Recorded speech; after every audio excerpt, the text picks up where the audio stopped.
Ikiganza umuntu uri kumubwira ngo Imana iri mu kazi. Ngira umuntu uri kumubwira ngo Imana iri mu kazi.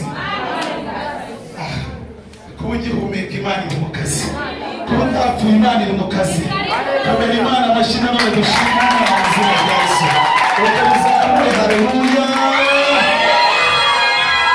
Imana yacu iri hehe? Barakurogeka kurogora nuko iri mu kazi. Barakurwanya ikakurwanira nuko iri mu kazi. Bakugenda ukayisimbuka nuko iri mu kazi. Iri mu kazi. Imana yawe icyubahiro. Numva ntangiye gufashwa cyane. Ahantu hari amavuta. Shyiramo amashyi bari kuri mu kazi.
Ikakuvuga amagambo meza, barakusebya ikaguserezura.